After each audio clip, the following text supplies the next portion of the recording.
Hello student.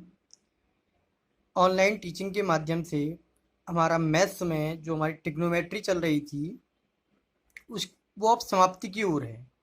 आज हमारे पास विविध प्रश्नावली है।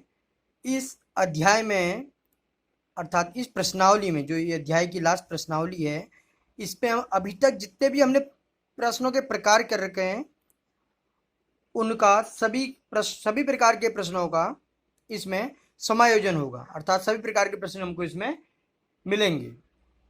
तो इसलिए इसका नाम विविध प्रश्नावली है। सिद्ध कीजिए, आपके सामने दे रखा है इजिकल टू दी। आपको देखते लग रहा है यदि हमारे इसके मान हम जानते सीधे मान रख देते, अभी हम इनके मान जानते नहीं है। तो मेरे को दिख रहा है, मैंने सबसे पहले एलएचएस लिया। एलएचएस में देखो ये दो मल्टीप्लाई में मैंने cos C plus cos D लगा दिया। आपकी किताब में cos C plus cos D cos X plus cos Y के रूप में फॉर्मूला है। मैंने आपको बता भी रखा है और लिखा भी रखा है। तो ये ऐसे कॉपी किया, cos C plus cos D two cos C plus D upon two, आपके इसमें X plus Y upon two कर है, ठीक है। और उसको हम बोलते हैं सी और डी का फॉर्मूला बोलते हैं जो जनरल रूप से two cos C plus D upon two C minus D upon two, ये हमने लगा दिया।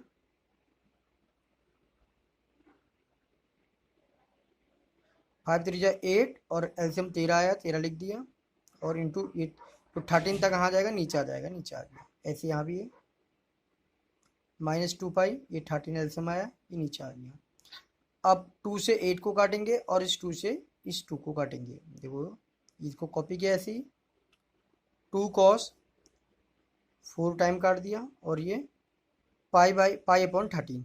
ये माइनस कहाँ गया, क्योंकि cos minus theta equal to cos theta होता है। हमको जानते हैं जो माइनस है वो किस में आ गया, प्लस में आ गया। ये हमारा आइडेंटिटी, ये फॉर्मूला है। अब इन दोनों में देखते हैं क्या कॉमन है। कॉमन देखो दिख रहा है, 2 cos pi pi by 13, two cos pi by 13। हमारे पास कॉमन ले लिया बाहर हमने, जो अंदर वचन को लिख दिया। फिर प्लस में आ गए, फिर हमने सी और डी लगा दिया, 2 cos C plus D upon two, two और cos C minus D upon two. C ये डी है, रख दिया, सॉल्व कर दिया। यहाँ 13 का पाई पॉइंट टू, ये बचा हमारा pi point cos 2 cos pi point 13, 2 cos pi by 2 cos 5 pi upon 26। अब कॉस पाई बाई 2 वैल्यू कितनी होती है, 0 होती है। तो 2 इंटू 0 0, ये ऐसे रहा, ये रहा। अब सब मल्टीप्लाई में है तो पूरा क्या हो गया, 0। तो कि आरएचएस हमको लाना क्या था, 0 ही लाना था। तो एलचे बराबर आरएचएस। सबकी बात समझ में आ गई होगी, बहुत आसान है, ठीक है। हमको वही फॉर्मूला यूज करना जिससे पहले हमने किए हैं। देखो एक आपके पास ये है क्वेश्चन है, ये आपको प्रूव करना है। तो वही एलएचएस हमने ले लिया, क्योंकि एलएचएस का भाग बड़ा भी है। हम क्लास 10th में जब ट्रिग्नोमेट्री पढ़ते थे वहाँ हमें पता भी है, जो हम बड़े भाग से छोटा भाग बनाना आसान होता है। Cos X plus cos Y sine X minus sine Y, use C plus D और साइन सी माइनस डी। मैंने कहा आपकी किताब में एक्स प्लस वाई के रूप में ही फॉर्मूला है, सीधे आप सीधे लगा सकते हैं। परंतु एक्स प्लस वाई जो हमारे फॉर्मूला होता है कॉस सी प्लस डी और कॉस सी साइन सी माइनस डी का फॉर्मूला बोलते हैं इनको। अर्थात 2 cos C plus D upon two X plus Y upon two C minus D upon two का होल स्क्वायर। ऐसे ही साइन में 2 cos C plus D upon two sine सी minus D upon two. C क्या है, X, D है Y का whole square. अब whole square कर दिया इनका हमने ये। अब देखो 4 cos square X plus Y upon two, 4 cos square 4 cos square X X plus Y upon two हमारा कॉमन है, ठीक है। प्लस का साइन है ना इधर और इधर, ये कॉमन आ गया, बाहर ले लिया। यहाँ क्या बचा और यहाँ ये बचा।